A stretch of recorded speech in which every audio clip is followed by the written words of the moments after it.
Okay, in this lesson, we're going to learn how to create a text box where the user can input some data, and we're also going to learn how to write some code where the program can pull the data from that text box and do something with it, okay? So let's go to Toolbox, let's go to Common Forms, which is already selected, and then let's start by putting a text box in here. And then let's put a button in here. Click on here, let's move our button around a little bit, move our text box around.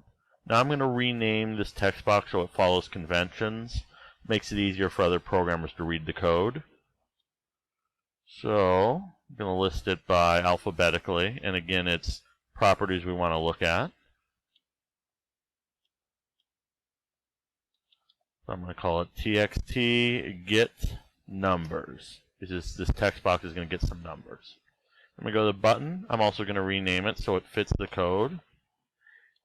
And I'm going to name this button read text box, because that's what it does. Let's change the words that are on here, because button 1 doesn't really give the user that much information. We'll call this read box. Right? Now, let's pull up the code for Form 1, okay? Now, we want to start by looking at the code that'll get activated when the button presses. So I'm going to double-click on the button, and it created a subroutine. Now, anytime this button is clicked, it's going to run whatever code's inside here. So we're going to want to pull some data from that text box. But first, we got to create a variable to hold the data. And it depends on what type of data we want to pull. So we're going to say dim, that means we're declaring a variable. I want to call it numbers. I'm just choosing to call mine numbers. And now I got to specify what is the data type that this variable is going to hold. Now I want to hold integers. So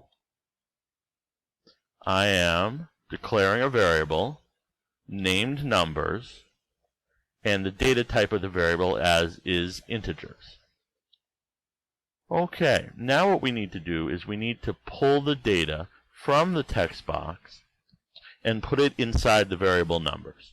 So I'm going to say numbers equals, and we got to say the name of the text box, which is txt get numbers, and your text box may be called something else. You'll just put whatever your text box is named there.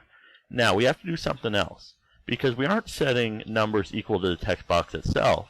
We got to run some commands. We got to run some activities that pulls the data, because again, this text box itself is not going to numbers. It's whatever data is filled in there. So I'm going to type in text. So that basically means we're going to grab whatever text is inside this text box, and that text is going to go into the variable numbers. Okay. Finally, we need to output this. So we're going to output this to the user. We're going to say message box dot show, and in parentheses, we're going to put whatever we want to show. Now, it's going to differ depending on what is being stored in here. So I want to show whatever data is inside the variable numbers. So I'm calling the message box, I'm calling the show event, and I'm passing the show event numbers because this is the data I want to show, whatever's inside numbers. So let's run it.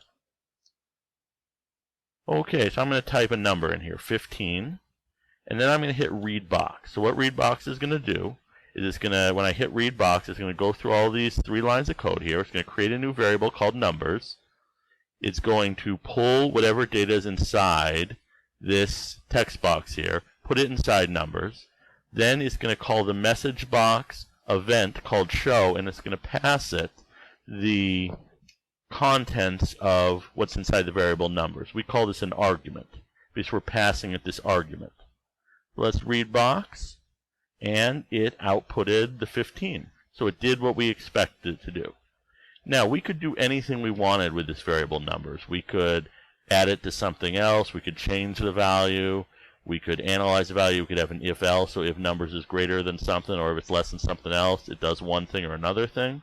The important thing is we're grabbing the data in this message box, and we are putting it inside this variable named numbers to do whatever we want with it.